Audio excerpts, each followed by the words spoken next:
Just record. All right, amazing. So I'm sure more people are going to trickle in as we go along here, but we'll just kind of dive right on in. So I just thought, like, what would be more fun than a course cafe on Valentine's Day, all about like loving on your people?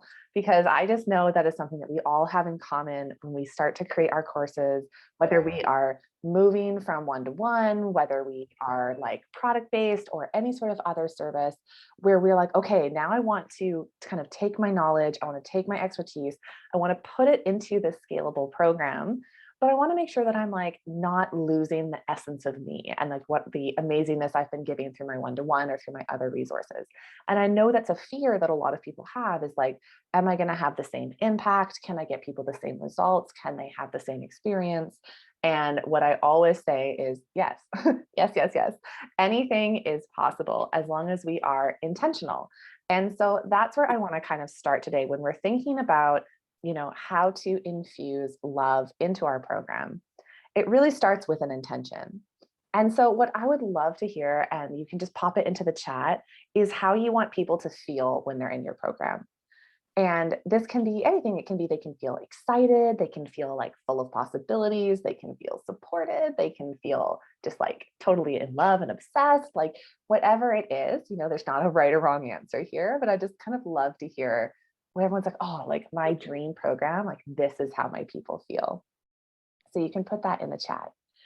Because when we start with that intention of how do we want our people to feel, then it gives us a really nice um, guidepost to come back to. I think someone is unmuted. I'm just going to mute. Here we go. It gives us a really nice guidepost to come back to whenever we're designing the experience, whenever we are deciding, should I put this in or should I not? It gives us an opportunity to very much like feel like, okay, what are we doing here? Okay. Hi, Rebecca. So nice to see you. Hey. Okay, awesome. Let's see. Erica says, like, I've got their back. Josephine says, inspired, excited, aha, like they have permission. We're just putting how we want our people to feel as they move through the program. That's what we're doing right now in the chat, Rebecca. And Jordan says, accomplished. I want them to feel ready to actually act and implement. Oh, I love all of this. So when we're thinking about like, okay, how do I just make my people feel so supported? How do I make them feel or help them feel, not make them feel the way that I want them to? And so the first place, which is we start, and it's often the most overlooked, is the actual design of our program. And so I find what happens is whenever we're thinking about like, how do I want to have like the most amazing program ever? It's often something that we kind of retroactively try to do. We like map out our modules, we map out our lessons, we think about the content that we want to share. And then very much near the end of the process, we're like, oh yeah, I guess I should like maybe put in some mindset work, or I should like maybe give out some prizes or like something like that. And it kind of becomes something that we layer on top instead of baking into the program itself. And this is such like a key difference, is because when you're layering on top, like obviously it's like sitting on top, like it's not like infused into the whole experience. It's kind of like if you just like baked a cake and you never did the fancy thing, you like cut it in half and they put some icing in the middle. It's just like, okay, you got your cake and you're putting like icing all around it, which is so great because like who doesn't love cake? But it's very different than if you're like, I'm gonna like put like a secret center filled with Smarties in the middle, or I'm gonna like cut it up and like fill it with icing. I'm not a baker, so I've never actually made a cake like this, so I'm trying here. So what we want to do is like when we're thinking about our design of our program, this is one of our first opportunities to kind of take those, intentions, take that feeling that we want for our people and ask ourselves like, what do they need from me? Like, what can I give them? What can I include? What can I infuse into this program to help them feel that way? And it can be a really good place to kind of start brainstorming, thinking about like, okay, well, if I want them to feel like inspired and excited, like Josephine says, do I want to include like fun pump up music at the beginning of my videos? Or do I want to include like affirmation cards that they can like print out and like stick up next to their computer while they're doing this work? If I want them to feel like I've got their back, like Erica said, like, can I like kind of have like, say that to them in my videos, but also have like a little bit of a no nonsense attitude. Like I've got your back and I'm going to kind of like get you through this process here. Like we can do this. So asking yourself, like, what can I include, or what do they need from me, or what do they need to hear to help them feel that way? And sometimes it's as simple as just saying it in our materials, whether they're written or audio or video. It's like, okay, I want them to feel this way. So I'm going to like tell them, like, this is my intention. Something I do in all my programs. It's just so important to me that people in my world feel really supported. And so I say that like again and again and again, like, I am here to support you. So it's like, this is how I'm going to do that. This is how I've designed the experience. This is what I've included to support you. And also, if there's anything you need that would feel supportive, these are the ways that you can contact me. And that varies, like, depending on if they're a private client or if they're in a course or if they're an incubator, lots of different ways. So, what I would just love to hear is, when you're thinking about how you want them to feel, do you have any ideas that kind of come up that you're thinking, like, oh, I could include this, or I want to put this into the program? If you want to put it in the chat, you can. If you want to just share, you can unmute and share. Just love to hear if like there's any kind of like initial thoughts that kind of come up when we think about how we want our people to feel and what we can do to help them feel that way.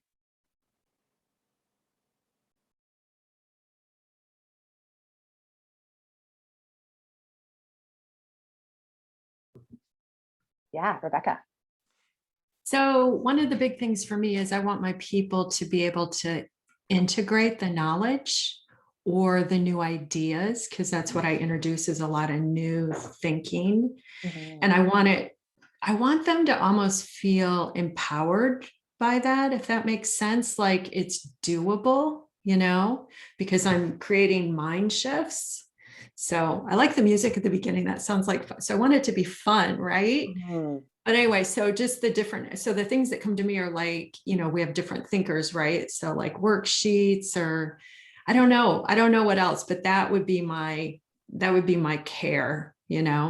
Oh, I love that so much. Just the like making sure it feels like doable, but also something that they want to do. And I know like something that we can all do to help, because I think that's like something we all want for our people is like, I really want them to take action, is thinking like, how can I make it as easy and fun as possible for them to take action? Whether it's like, is the worksheet beautiful? Is it like a bite-sized little action where it's like almost impossible to not take action because it's so simple? Thinking about like, how can we structure this so that it's really easy and fun for them?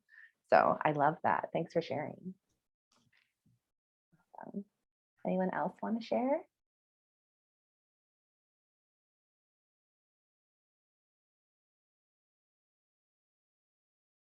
Okay. It's always totally okay if you don't want to share. I'm not going to like call on you, but you can, if you ever feel like I missed, like I had something to say, but you missed me, you can just use the raise hand feature and I will call on you. So thinking about, okay, so these are some ways that we're like, okay, I know how I want my people to feel. This is things that I can include, or this is what I can do to help them feel this way. Then what we can also do is kind of on the other side of things, and this is also kind of in the design and the structuring of our program, is we can map for or look out for things that are going to stop them from feeling that way, things that are going to stop them from taking action. So a lot of these times I call these procrastination pits. So these are like opportunities where people are going to do anything but what we need them to do to make progress. They're like, okay, I'm just going to spiral on this one piece of homework that you gave me, and I'm not going to look at the rest of the program, or I'm going to get like so caught up in my own mind, I'm like not even going to like take action at all. So this is another way that we can very much just like love on our people, is by helping them get out of their own way. And how we do this is by, seeing how much we can premeditate for them in this journey that we're mapping out. Now, of course, like you're dealing with humans. And so very much like it's not going to be a one size fits all. And we're not going to be able to perfectly premeditate absolutely everything that's going to come up along the journey for them. But we're going to do our best. And so this is where I want you to kind of think about like, what is going to stop my people from feeling the way that I want them to feel, or that I hope they feel? What is going to prevent my people from taking action? So this is where you can think about, are your people prone to overthinking? Like Jordan shares in the comments here, like too much information, too much overthinking. Are your people prone to analysis paralysis, where they're like, I have too many decisions and like, I don't know, like, what if I pick the wrong one? Are your people prone to perfectionism, so that they have to get things like exactly right before they want to move forward, to the point where they don't move forward at all? So thinking about like, what are some potential blocks or barriers or procrastination pits that could come up from your people that from a place of love, whether it's maybe a bit of tough love where you have to be like, okay, like, come on, like get through this, or a place of like, here, look, I've woven this into the course to support you, thinking about like, how can we support them through those blocks? So I'd love to hear, you can just like pop in the chat, like, if you think, oh, like, I know my people are going to get stuck here, or like, this is a spot where they're like not going to take action. And if you have any ideas about how you're thinking you could help them through that. So I'd love to kind of hear what people are thinking. I know, for instance, something that I do in my own programs, especially for the ones that are more self-study. So for instance, like Course Creation Magic and Group Program Magic, there is a community and we have a monthly group call, but there's not as much live access as there is in the incubator. And so I knew that there was a couple key things that were going to come up for people in their program creation journey, and their burnout, overwhelm, it's procrastination. These are some of the main things that I was like, these are going to come up. So I actually created, I call it like the SOS toolkit. And they're just little videos that I remind people throughout the program. I'm like, if you're feeling overwhelmed, I want you to go watch this video on overwhelm and do the journal prompts. If you're feeling like you're just totally stuck and you like can't seem to move forward, I want you to watch this video. And so they're just a little message like from me to my people to say like, hey, I have been where you are. I know the feeling of overwhelm when it comes to create a course. Like, this is very much something that I have dealt with myself. And here's how I moved through it. So it's a combination of like meeting them where they are, but also just being able to share, like, here are some tips, here's a journal prompt, or here's something to help you move through it. So hi, Maya. I would just kind of love to hear if anyone feels like sharing what they're thinking might be like a potential block that might come up for their people, and how they're thinking they can kind of lovingly hop them over that block. You can either share in the chat or you can just come off mute and share.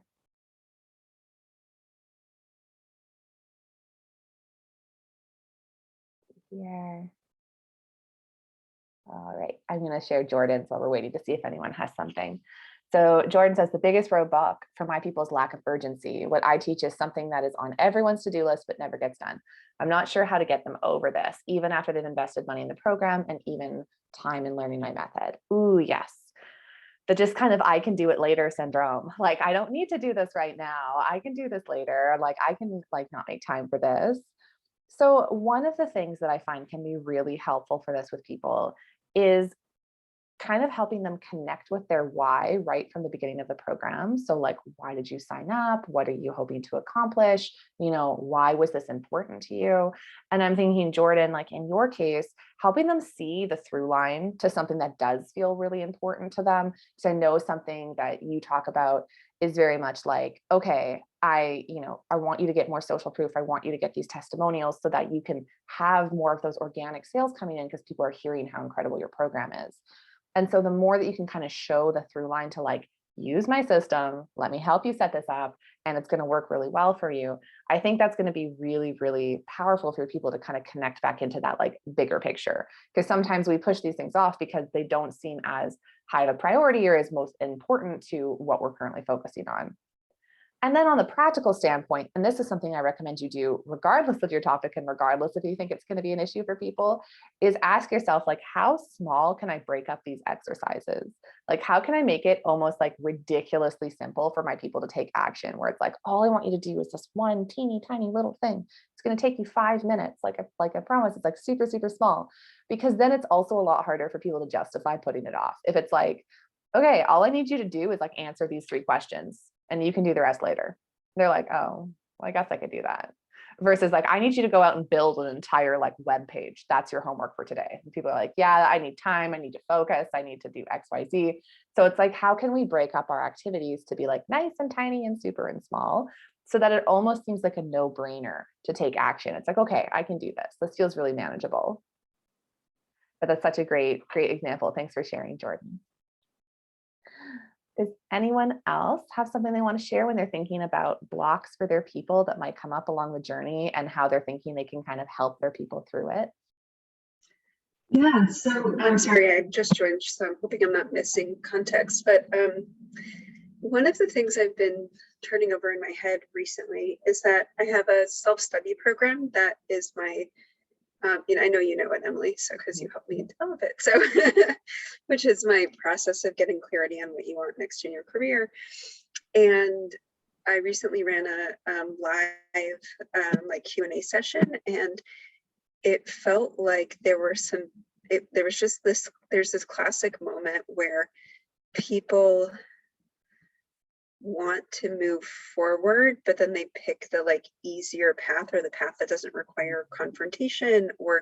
And one of the things that I'm honestly sorting through, and I'd love your take on it, so it's a little bit of a bigger issue, is yes, anything can be taught self-study, right? Like I do believe that, but I was able to just like go in and like, ninja up some like mindset stuff of like, here are some of the assumptions you're making. What if you just had 3 conversations with people inside your company to see if this would be possible before you threw it away? And one of the things I've been wondering is like, yes, anything can be taught self-study, but if, I don't know, 80% of the clients have mindset issues, that even with all the mindset stuff that's in my program where they don't see what they're leaving on the table, like maybe it doesn't make sense for this program to be self-study. Maybe like I just break off something that's more of like a skill or a tool. Like right now my self-study program is like $1,500, but like maybe I just sell like a $300-$400 course that's like my time management system that you can like do, maybe it's less, like that you can like do in like an hour, and like that's it. And then self-study isn't about revenue generating, it's just about like not like quite a tripwire, because it's like higher price point than that, but like a way for people to get into my universe of how I think. So yeah, and like I don't think there's anything, I don't have a horse in the race on like which way is the right way to go, but I guess I've been learning under people who are like, anything can be taught self-study. And I'm like, well, that I might decide that I want to have a different opinion than you on that. Like, sure, anything can be taught self-study, but this might actually be more in alignment with the kind of impact I want to make. So it's kind of a bigger question than just like, because there are totally things I could do. Like I could put even more stuff into the program or take stuff out. But yeah, kind of like I guess I'm also looking for thoughts on that, like larger philosophical question. Yeah. Oh, I love this. Such a great question. And like, I agree with Jordan, what just said in the chat, which is like, maybe everything can be taught self-study, but not every transformation is possible. And I think it's one of those things where I think a transformation can be possible in self-study for very either motivated individuals or very specific personality types. And I think there's always going to be people who need some more of that like live one-to-one elements, or even just like in a group setting like this or something like that. And I think the biggest thing is to like trust your gut here. If you're feeling like, you know what, like I could add in some mindset, like more self-study mindset stuff. Like you could put in the intro being like, look, I know you're going to have a tendency to choose the safe path. So like what I want you to do is every time you're making a decision, I want you to ask yourself these 3 questions, like, am I doing this because it's the right way? Or am I doing it, I should do this? Am I doing this because it's safe or because it's the right, whatever it is, like you could give them some like self-coaching questions, which may catch some people. And there's going to be some people that are just like, I need some Maya time. Like, I just need someone to tell it to me. I need some support. And there's nothing wrong with that. And it doesn't mean that like the self-study program hasn't been structured well or anything like that. So I feel like in your case, you have some options where what you could do is you could still have the full program as a self-study, and then you could layer on a live upgrade. So it's like maybe like a monthly group call, or they could like upgrade to one-to-one with you or something like that. Do you feel like you have like a leaning one way or another of like what you're feeling called to? Yeah, well, so I mean, what you said is, so basically I have 2 offers, right? I have self-study, which has never sold that much, right? It's kind of like a bonus and granted, I don't have like huge traffic, or like I have an evergreen funnel, but I don't really have a traffic source to feed it that is very consistent. So and then I have my coaching, which is a hybrid group individual coaching program, and it uses the exact same material. Plus it has key one-on-ones and then like ongoing group coaching. And I guess my instincts are that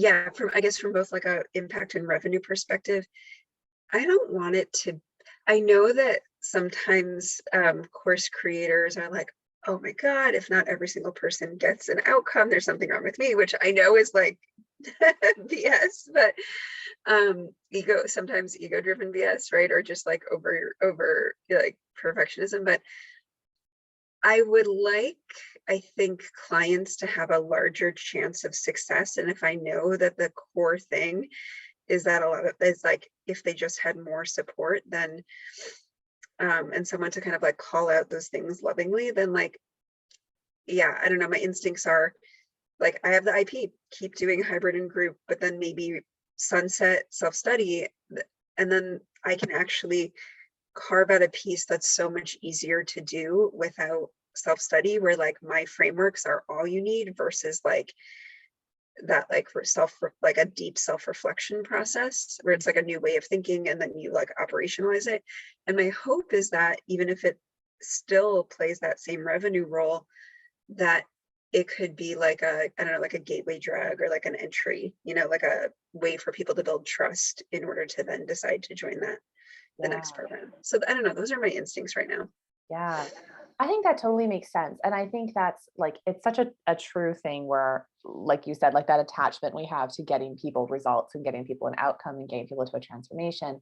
And I know, like, I even remember when I kind of first started in the online space, I was all about like, let's raise completion rates. Like, this like less than 10% completion rate is BS, which like it is, don't get me wrong. But also we have to recognize that like, we have to give our learners autonomy and know that like our role is to give them the best chance at success that we can give them, to be intentional and make sure we're not overwhelming them with information and like all of these things. And at the end of the day, our people still have to walk that path. And so if you're feeling like, you know what, I don't think they're going to have the best chance at success for the full journey, like I'm picturing all those pathways that we mapped out, I would be curious, and it might be something for you to play with, is like, do you kind of cut the program like hamburger style, where like maybe your self study is just like the first kind of couple layers of your levels or your pathways, or do you cut it like hot dog style and you just carve out like, I'm picturing that kind of path of least resistance so they can kind of test things out. So I think there'd be some things to Yeah. play with there. Yeah, well, I think it might actually be like, I don't know, fries style, because because like, I think the thing about this program is that there's mindset stuff and strategy stuff that comes up. Like it even comes up for my hybrid and one-on-one clients, but because I like, now one of the things we have is a weekly check-in form. So I get to see where they're at, right? And I can kind of say like, oh, you should ask that question in the forum. Like I can actually direct them to I can see where so it still comes up for them. So what I've been wondering, especially when it comes to like strategy and making choices, I have a bonus, which is like, it's like a how to make more time, how to have more time in your calendar and more mental space. And it's a good bonus because one of the objections people have to taking the program is, do I have enough time and space? And the idea is that if you have clarity on what you're trying to do in your career, then you use your time so with like, you have like a prioritization rubric. But these bonuses like work on their own. Like one is like my calendaring system and another is like an audit to clear up your time. And it I think it's not the exact outcome that people join my program for. It's kind of, but like it is the biggest objection. And it also introduces folks to my philosophy, which is about like getting clear on what you want to do, getting other people's stuff out of there so that you're not like living on other people's priorities. So my hope, and this would have to be tested, is that could actually serve as like a pathway into my core program, only offered as like a hybrid individual group coaching program. So that's the thought, because I can't really see a good way to like carve up. The other program has so much strategy in it, and I just think the strategy is really intimidating to people without guidance. So that's been my thinking on it. Yeah. Oh, yeah. I think that sounds like a really good way forward. And like, as always, with anything that we do in all of our programs, like the best thing to do is just test it out and just see like, okay, I'm going to like carve this thing out, or I'm going to try this thing out, or like just kind of like play and experiment and then just check in with your people. And like, that was one of my points we're talking about today when we're thinking about loving on our people, is like, love is all about communication. And so the more that we can kind of create those like open doors of communication, like open frameworks where it's like, let's try this, or what would you like more of, what would you like less of, or like, I even, especially for bigger programs, I'm a big advocate for putting like little check-in surveys like every week or every module or something like that, just being like, how is this landing? Do you have any questions? Where can I give you more clarification? And Erica, I love that I was just going to say, I was like, I feel like you two should connect. I need to have a Zoom call and bring all my career people together, because I have a lot of different clients that work kind of in the zone of like career and jobs, but all do slightly different things. So I'm glad that you are connecting. Okay, and then Jordan, you were asking what to do when a step can't be broken down any smaller, like how to help people set aside the time and to do the more involved tasks. So this is where I'm going to challenge you a little bit, and I want to find out, can it really not be broken down any smaller? Like really, like if we were thinking about writing it as a recipe, where like you literally, like it's not just like, okay, now you're going to bake your cake. It's like, I want you to get the eggs from the fridge and put them on the counter. I need to be like room temperature. Like, I want you to just put like eggs and butter together. Like, if you're thinking about this kind of bigger, more involved task, can you break it down any smaller to the point where like, it could just be like, all I need you to do is sign up for the software today. All I want you to do is brainstorm some things, like thinking about like, can you really not break it down any smaller? And if you really can't, like really, really can't do it, then I would say this is where you can give people a heads up. So like I'm thinking, I have these clients who are relationship and sexuality coaches. And at one point in their program, there's a part of a process where it's like two couples are talking together and it can't be interrupted. It's not the type of thing we can break up into like 5 minutes to be like, let me share this thing you did wrong. Okay, bye forever. Like, we're not going to do that. So this is where you can kind of say specifically, I would say at the beginning of the course, giving them a roadmap. So like, I'm going to break things up into 5 minutes, but at this specific chunk, it needs to be done all together. And here's how to set yourself up for success. And then, and this specific module. And then right at the end of the module that comes before that, saying, just so you remember, like next module, you're going to need to set aside an hour. Don't wait too long. Like do this, do that, the other. And then at the beginning of the module, remind them again. So like lots of reminders of why they need that much time, why it's important they take action, how to set themselves up for success, like all of those good things. So I would really say, like, the more that you can give them a roadmap and prepare them for what's coming, the more supported, the more like confident your people are going to feel about taking action. Ooh, okay. So we've talked about so many fun things. So, the kind of first half of what we're talking about today is very much like, what can we do from the program design, from the program structuring point to really make sure that our people feel super loved and supported. So that's things like asking ourselves how we want them to feel, asking ourselves what we can do or what we need to provide to them so they feel that way, and also kind of premeditating any potential blocks that may come up along the way. Now we can also talk about other things that we can weave in to kind of add in that like surprise and delight kind of sparkle factor, which is where you really get to let kind of your unique personality shine through. And so like for me personally, like my love language is gifting. So I always default to like, what sort of like fun things can I give to my people? This, of course, really depends on your budget and the price point of your program. Obviously, if you have a tiny offer, like you're not going to be sending people these like huge gift boxes. But it can be something as simple as like an email with like a fun gift that's just being like, I'm so excited that you're in. You mean everything to me. Like, just showcasing like that love and excitement you have for them. It can be things like sending them a postcard in the mail when they sign up. For the higher ticket programs that have more like one-to-one access or something like that, you could actually curate like a little gift box. Like that's what I'm doing for everyone in the incubator. Thinking about like what things make your people go like, ooh, this is so fun. And it doesn't have to be a gift. I would always like to say that, some other things you can do is I've seen people send personalized video messages when people sign up for their programs, like just being like, oh my goodness, like, hi, Rebecca, like, I'm so glad you signed up. Like, this is going to be such a great journey. This is amazing. Like I said, there's like emails, there can be like shout outs in the communities. There can be like, there's so many opportunities here. And this is where it's just like thinking about like, what would be really fun? Like the question I always like to ask is like, almost like, what would be too fun? Like, this is too fun. Like, I can't do this in my like course. Like, this is ridiculous. So like almost asking yourself, like, what would, just make my people's day? Like, what would just be like so cool to have that kind of surprise and delight? And also balancing that with what is within my capacity to give for the level of compensation I'm getting for this program, for the amount of energy I have for this program. So this is circling back to that question that came up at the beginning of the call, which is like, how do we do all this and like still sleep at night, like not be totally burnt out and like not be overwhelmed? And so this is kind of a combination of, like I said, starting with the fun brainstorm. What would be too fun? Like, what would be amazing? What would I love to include in this program that would just be like, so like, yay, this would feel so good to my people. And like not worrying about the how, because first of all, we want to kind of find the idea.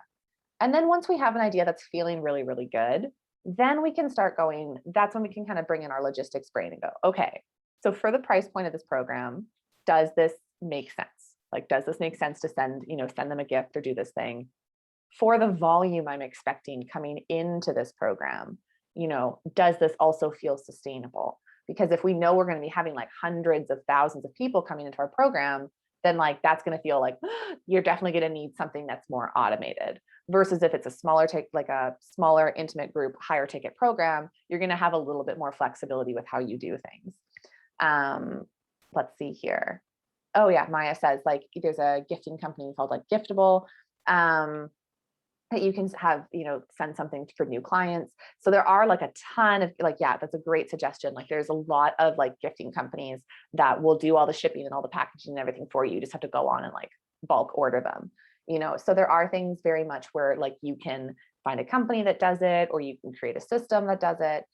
And I think it depends on what you feel like you have capacity for, what feels sustainable for you. So very much like kind of tuning into what feels good and doesn't feel overextended. Erica, I would love to hear your no way scalable idea. So it would be scalable for like the first couple people as they get through. But one of the things that people love about working with me is that I am well connected.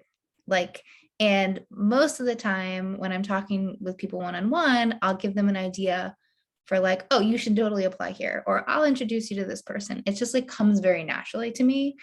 I'd love to be able for every single person that signs up to be like, oh, I got an idea for you. But I don't know. But I'm wondering then if maybe a kind of like what you do, like a course cafe kind of a thing, like a monthly idea of like a monthly connection generation session or something that would also probably work as a lead thing. But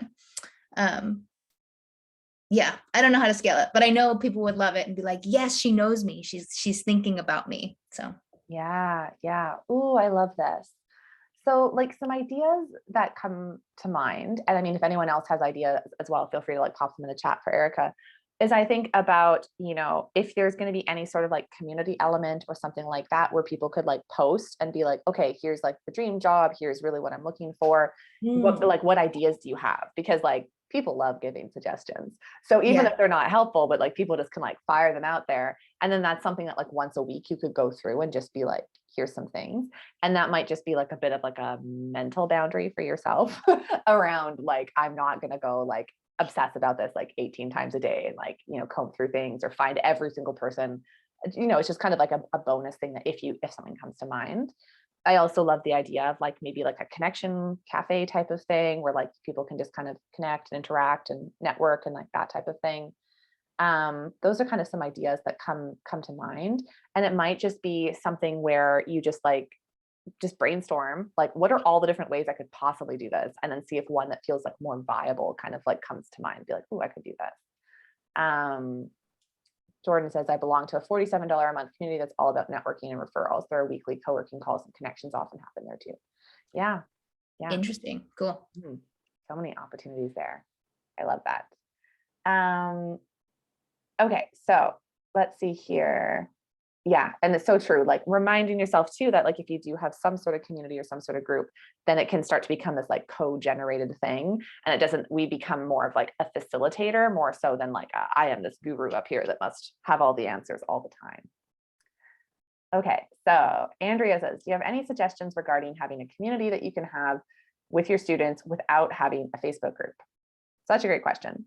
So first of all, I always like to ask is like, what is the intention behind having the community and determining, do we actually want a community? Because this is something that I just like to remind people is that you're not obligated to have a community. This is, I think we kind of get inundated with this, with how we see people like structure their courses where it's like, I'm creating an online course. I need to have a Facebook group. I need to have videos and I need to have PDF workbooks.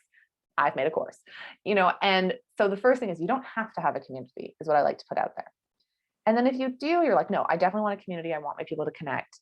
Asking yourself kind of like, what is my intention behind this community, in a sense of like, what do I want people to get out of this? Is it that I want them to be able to like connect and network with each other? Is it that I want them to be able to like ask questions? It's just a modality for me to be able to respond to questions kind of asynchronously, kind of thinking about what is the intention behind the community. And once you have an intention, then that's something that you can then decide like what platform supports this best. So just like straight logistically, there are lots of different other platforms that you can use. So if you don't want to have, I'm just assuming when you said Facebook group, it was specific to Facebook. If you mean like, I just don't want to have a community like Facebook at all, just correct me in the comments here, Andrea. But you know, I know some people really love circles. Some people have Slack communities. Some people use Mighty Networks. You know, there's kind of these other platforms that serve similar functions. The caution that I always like to give, if you are bringing a community off of a platform that your people are used to, there's a lot of pros and cons for Facebook. And what I've been hearing from my people is very much split. I've been hearing some people who are like, I hate Facebook. I never want to be on Facebook. I never want to see it. I don't want to use it. I don't want to be involved at all. And other people are going, if it's not on Facebook, the community's dead to me. Like, I just don't see it. You know, I had a client who's neurodivergent who was like, I need it to be front of mind, like top of mind. And if it's not, I forget it exists. And so thinking, if you are choosing to bring your people off of a familiar platform, then what you have to do is make sure you're teaching them how to use that platform, and you're teaching them how to keep it top of mind. Because if it's not kind of part of their regular social scroll, then you might need to say like, okay, here's how to make a shortcut on your phone that looks like an app. So you remember to click it and like open it up and check it out every day. Or like set yourself a reminder in your calendar, like to go into the circle community like this time or whatever. You know, thinking about how do you want people to use it, and making sure that you're teaching your people to use it. So I can see we're getting some suggestions kind of coming in here. Jordan says Telegram, and Josephine says beam.gg, which both are ones I have not heard about. So if Jordan and Josephine, you want to explain a little bit more about them, be curious to hear that. I know that Jordan, you have like children all over you, so you can't, but Josephine, if you want to share, I think we'd love to. Sure. Yeah, I think this is a newer software that came out. I was able to get kind of one of those lifetime deals to it, but it's still pretty affordable. What I liked about it was just super simple to create, and it's gamified for user engagement. So you own all the data. It doesn't go anywhere outside of you. And it's just not complicated to set up. And it sort of gamifies the process of creating a profile and like giving badges. You can do custom emojis, and it's just really simple. And I think it might be somewhat affordable at this point. Some of like the circle price escalates pretty quickly. But I work with therapists and things like that, where I have to worry about like HIPAA compliance and those things. So having it be really self-contained, but also not having to do all of the tech background was helpful. So it's when I feel confident somewhat nudging people for, especially the gamification for setup and engagement within the community. It's nice to kind of have that built in.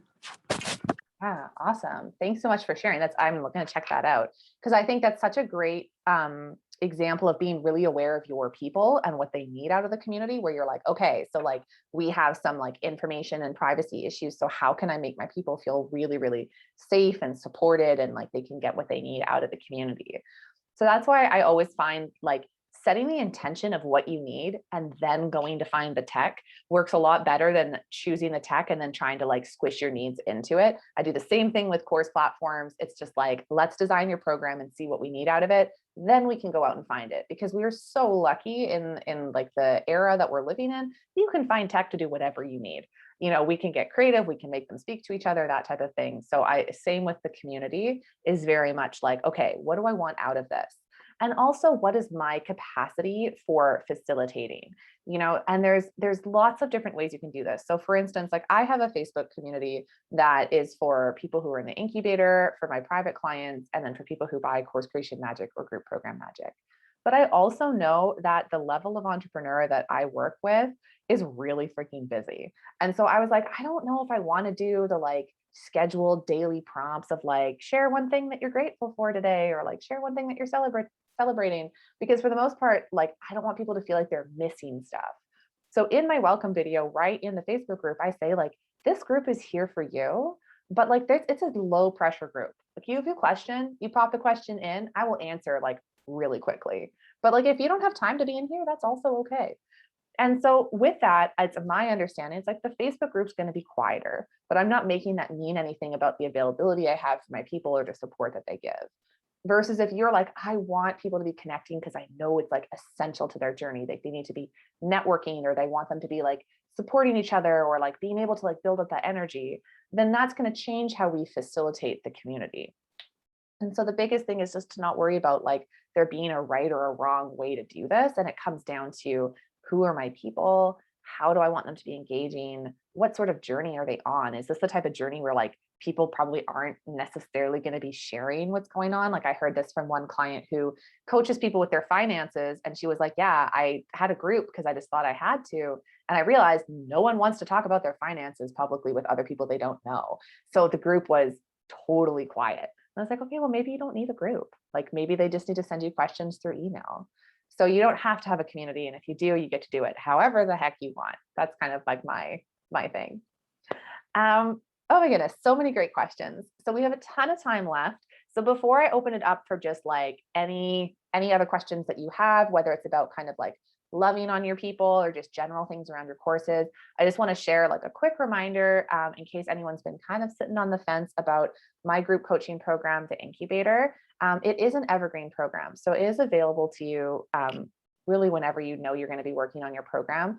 But to celebrate the new launch of it, because I've put in so many new goodies, there's these really cool things that I've done where you get a custom pathway and there's milestones along the pathway that you unlock. So for every kind of major thing you complete along your course creation journey, you unlock fun prizes like a one-to-one call with me, or like a sales page review by a copywriter, or like mail, like gifts in the mail, because obviously I'm going to send gifts. So to celebrate this kind of new iteration of the program, I am having a bonus that actually expires today. And you get to choose a launch planning session or a Voxer day with me. So I won't take up all of our time talking about this, but if you're curious about it, I will drop the link in the chat. And if you have any questions about joining the incubator, if the incubator is the right fit for you, we can chat about it today, or you can send me a DM on Instagram. But I just wanted to give everyone a reminder. I'm just going to pop the link in the chat here. Just because the bonuses are expiring today. Okay, so we still have like about 10 minutes left. So what I would love to do is just open it up to see if anyone has any questions that you'd like to chat about today. And this can be about like today's theme around loving on your people, or it can be about your programs in general. You know, there are no rules here, like kind of I'm here to help you. So any questions that you have, you just let me know. Feel free, you can just unmute, or you can use the raise hand feature, or if you can't unmute, you can pop it into the chat, whatever you'd like. Yes, Josephine. Sorry. So I'm in kind of a unique situation where I am developing my course as part of how I am earning my clinical doctorate with my university. And I purchased your course too, because it seemed to operationalize it. So it's sort of hybrid for meeting both university standards and sort of like the current best practices for online education, because I'm not targeting undergrad or graduate level students. I'm targeting clinicians that live and work in the real world and online. And so using some of the more current strategies for online education to a general demographic are helpful to me. But part of where I'm getting stumbling in meeting the requirements for my university course as well is they recommend sort of developing your course goals, philosophy, learning objectives, and then sort of developing the course backwards from that, which is somewhat similar to what I've seen in your course as well. And I'm using a theory called transformative learning theory. And it has kind of more of a qualitative end to it because you're wanting that more critical self-reflection. And I guess I was just wondering, I know that you've had some context in this world. Do you have any advice on developing learning objectives that are more transformative and more abstract than the same like Bloom's concrete ones that I'm sure that you're familiar with? Or I know it's a combination of both, but I just thought I would throw that out there in case you have any thoughts. Yeah, for sure. Ooh, such a great question. I love this like kind of blend of like academia kind of into like the online course space. And so like with learning objectives, like whenever we're kind of thinking about them, and one small little like language hack that could be helpful is thinking about like a learning outcome opposed to a learning objective. And that's something that's like kind of been making a shift in the learning design world, because an objective sounds like we're standing here and we're facing this way, and an outcome is more like what do we want them to walk away with. And so a lot of the times, and this is why I actually used to talk about like teaching like learning objectives and outcomes, and I changed it to action steps because I was just like, this jargon's getting confusing. Really, it does get a bit semantical where it's just like finding that right word. And so one of the things that I find helps me is asking myself, like, what do I need them to be able to do at the end of this program? Like, what will they be able to do? And then seeing if we can get like more and more specific. And the question that I ask that it seems like a little bit redundant would be like, how will I know they're able to do this? And if you say like, I just want them to like understand these 5 principles, you go, well, how will I know they understand that? It's like, okay, well, it's because they can do this thing in their therapeutic practice. They can explain this thing about themselves. We always want to be kind of like looking underneath, and you know you've reached the real outcome when you can't get underneath any further. Like you just keep churning out the same answer. Do you have an example? Like, do you have one top of mind we could do together? Well, so in like those ones I can get, like the Bloom's ones I can get of like, well, I'll know you understand this by this thing, or to do this, you do that. The driving, the major theory is sort of like kind of like mindset shifts or transformative practice that require critical self-reflection and those things. And at which case it's hard to say like, well, I it's almost like a little too controlling in a way of like, I can help direct like learning fluency and terminology or going through those steps. And those are clear to me. It's more these like transformative ones of like having a different mindset after the course than in it. And I don't even know how to fully word that because it's not necessarily an observable step, but at the same time, it's very important to try to design it in a way that might challenge. So like currently what I'm doing is I'll have like certain assumptions where you'll rate how much you identify with a classic or like something that's going to be challenged by the course content. Like occupation is a simple concept. And then we'll go through things that's like, oh, this is actually really complex. And then at the end, we'll do a post test. Do you still agree with this thing? Okay.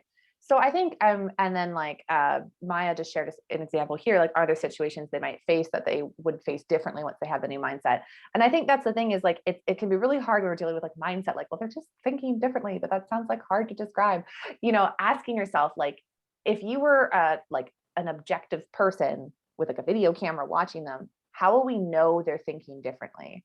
And chances are it's because they're acting differently, which is where we can kind of pull it back down into that like kind of Bloom's level of thing, where it's just like, okay, so before they would just like, I don't know, I'm making this up, but they just jump in with a whole bunch of suggestions.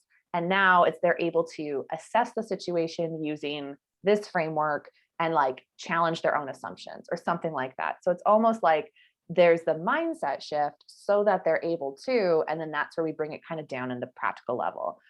So something that helps sometimes when you're writing those more complex outcomes is like giving yourself permission for the sentence to get a little bit long.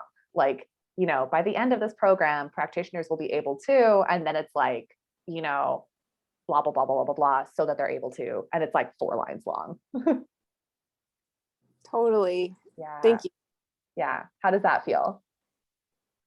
Yeah. I mean, that works. That helps a little bit of like, how would your practice change with these things? I might like, because it's sort of just an introductory class. What I'm learning is that there's a lot of the curriculum development that's almost just off paper, but is like in my mind. you have a recommendation? Because like I've heard some things like it seems like you have your overall course objectives and then you have your like module objectives and that they're all supposed to kind of like line up neatly together. Do you have any insight on like formal numbers of things or anything like that? Yeah. So this is the thing that they do in like the academic and the corporate space that I find is really funny is they're like, they'll set like, usually the rule is like between 3 and 7, like no more than 7 outcomes, depending on like the size of the program. But what ends up happening is they write these outcomes that are like this long that have like 5,000 in them, which is why like when I came into the online space, I kind of threw outcomes out the window and I focused more on action steps because I found it actually made it more transparent. Now I know you can't do that in your situation. So I would say in general for the course as a whole, usually like 3 to 5 is the sweet spot, up to 7 if you need to. And then for each module around 3 to 5 again tends to be the thing.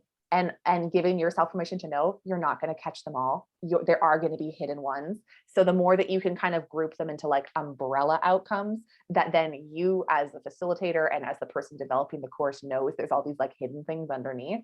So that because it comes down to like a lot of the times like how they're using outcomes is just to like put it in the syllabus so that they can say it meets these credits for this thing, right? So that's what ends up happening is like, I remember reviewing the syllabus.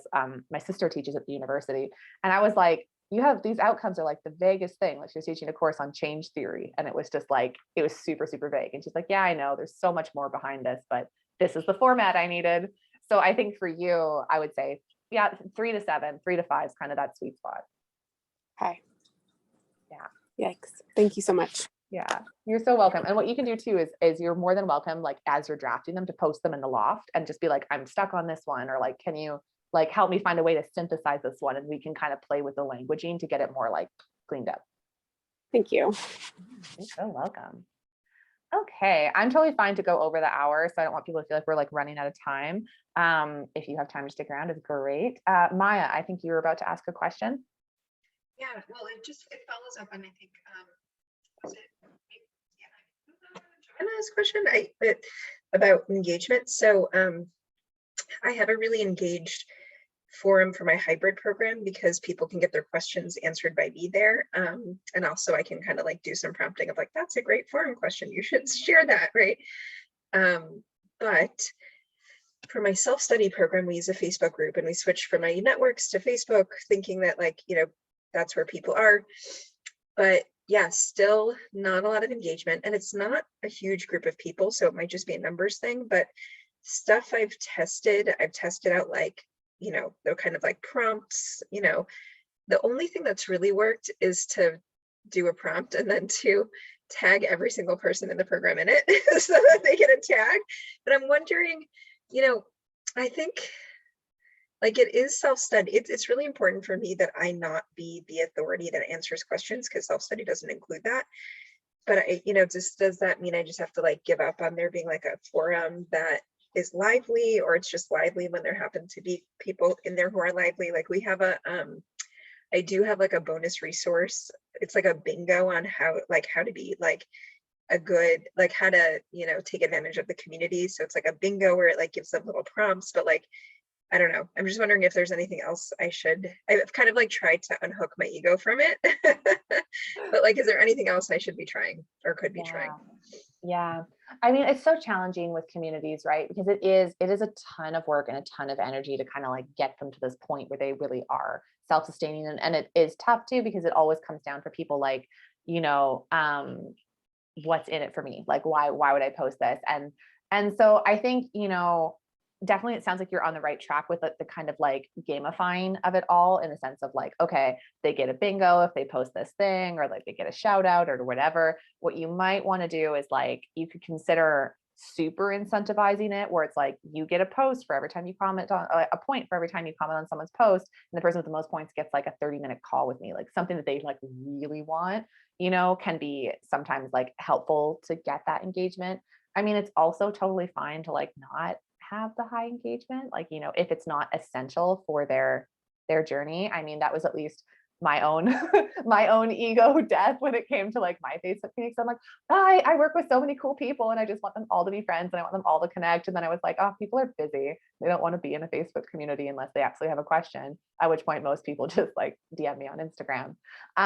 So I think it kind of comes down to like, what do you want? And then also maybe you could survey your people and just say like especially people who are kind of coming out of the program now, you could say like, did you get what you needed out of the community? Would you even use the community? Like, that type of thing, just kind of see where they're landing. Cause they might be like, honestly, I just didn't feel like I needed it. Or like, I was scared to post because I didn't want to say something silly, or like, kind of finding out is like, are they not posting because they don't care, because they're afraid, because they're not getting what they need, kind of trying to find where your people are at. And then maybe you can kind of like make some adjustments from there. Great question. Awesome. Okay. I saw some people kind of snuck in last minute here. I think we have, is it Juliana? Oh, you got to go. Okay. Bye, Maya. So good to see you again. This is so great. Yay. It was so great to see you. Bye. So I would just love to know, does anyone else have like any other questions or anything else they'd like to kind of chat about before we wrap up for today? I've got one really quick one. Or Yeah, maybe go for it. I hope it's quick. How often is too often to email somebody in a self-serve course, like outside of the course? Like if I want to give prompts, or if I see like they've completed a lesson and doing some of those celebration, like what's a good pace for that so that it's not overbearing? Oh yeah, this is so great. So like in general, I would say like no more than like a couple times a week, I think is, the sweet spot. Like I think, once a week is like really golden if they're like, you're just checking in with them or they're making progress. And of course, this kind of comes down to like your course tech, because if it's tied to completion, they may be doing it to themselves, because it may be like, yay, you completed this. Yay, you completed this. Yay, you nailed it. So what it might be is like, if you have kind of a sense of how people are going to move through it, maybe have the milestones be a little bit more spaced out. So it's not like they get an email for every lesson or every module they complete, but it's more like, oh yeah, this is awesome. Like you just finished like this section of your resume, or like, yay, you're ready to now get this out there in the world. Like I'd love to hear from you, or something like that. But in general, like for like welcome sequences, like when they come into the program, I like to email them maybe like first day that they're in, next like 2 days later to check in, and like a week later to check in, and then like milestone based. I'd say probably like once a week, maybe twice a week if need be. Got it. Cool. Yeah, great question. Okay. Any other questions from anyone?